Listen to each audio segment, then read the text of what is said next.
అయ్యా నమస్కారం. అందరూ చూస్తున్నారు కానీ సబ్స్క్రైబ్ ఎవరు చేయట్లేదు. సబ్స్క్రైబ్ చేయండి. ఛానల్లో కంటెంట్ చూడండి. వీడియోస్ నచ్చితేనే సబ్స్క్రైబ్ చేయండి.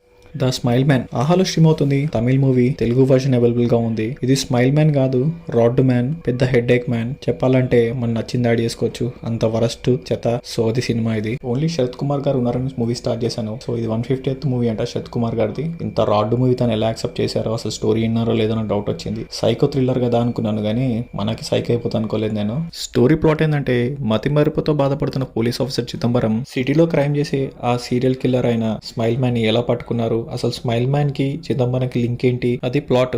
స్టోరీ ప్లాట్ ఇంట్రెస్టింగ్ ఉన్న ఎగ్జిక్యూషన్ లో ఫెయిల్ అయింది. ఒక మతి మరుపుతో బాధపడుతున్న police officer at the same time serial killer, ఇలాగా మల్టిపుల్ ఈవెంట్స్ తో మూవీ చాలా ఎంగేజింగ్ గా చేయొచ్చు. కానీ ఎంటైర్ మూవీలో ఒక్క దగ్గర కూడా మనకి గ్రిప్పింగ్ గా థ్రిల్లింగ్ అనిపించదు. అసలు క్రైమ్ చూస్తేనే మనకు కామెడీ అనిపిస్తుంది. అసలు ఈ డైరెక్టర్ ఒక్క క్రైమ్ సినిమాని చూసేయండా అనే డౌట్ కూడా వస్తుంది మనకి. సో అంత ఫన్నీగా అంత చెత్తగా తీశారనమాట. సో క్రైమ్ జరిగిందంటే యాక్చువల్ గా సీసీ ఫుటేజ్ గానీ లోకల్ అరగడము, ఇన్వెస్టిగేషన్, మల్టిపుల్ థింగ్స్ రన్ అవుతుంటాయి మూవీలో. కానీ ఈ మూవీలో అసలు ఏం ఉండవు అనమాట. మూవీలో ఒక క్యారెక్టర్ కూడా బ్రెయిన్ ఉండదు. అందరు బ్రెయిన్లెస్ ఫెలోస్ అనమాట, ఇంక్లూడింగ్ పోలీస్ ఆఫీసర్స్ కూడా. ఆ serial killer flash back story కూడా అంత వరస్ట్ ఉంటది. వాడు ఎందుకు చంపుతుండో మనకే అర్థం కాదు. లాస్ట్ కి నాకైతే ఒకటి అనిపించింది, ఈ పోలీస్ ఆఫీసర్ కి మతిమరుపు ఉంటది కదా, సో సినిమా చూసాక మా ఆడియన్స్ కి మతిమరుపు వస్తుంది అనే ఫీలింగ్ వచ్చింది. సో అంత వరస్ట్ మూవీ అనమాట.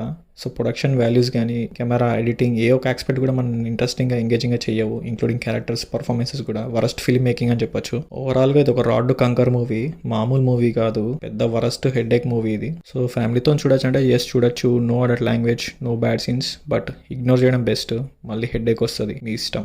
ఛానల్లో కంటెంట్ చూడండి. చూసిన వాళ్ళలో 100 మంది చూస్తే దాంట్లో ఒక్కరు కూడా సబ్స్క్రైబ్ చేయట్లేదు. సో కంటెంట్ నచ్చితే సబ్స్క్రైబ్ చేయండి, ఎఫర్ట్స్ రికగ్నైజ్ చేయండి. మీకు ఇంకేమైనా అనిపిస్తున్నా కానీ నాకు కమెంట్ బాక్స్లో మెన్షన్ చేయొచ్చు. ఏమైనా మార్చుకోవాలన్నా, లేకపోతే ఇంకా వీడియోస్ గురించి ఏమైనా రివ్యూస్ చెప్పాలన్నా కమెంట్ చేయండి. That's all guys, thank you.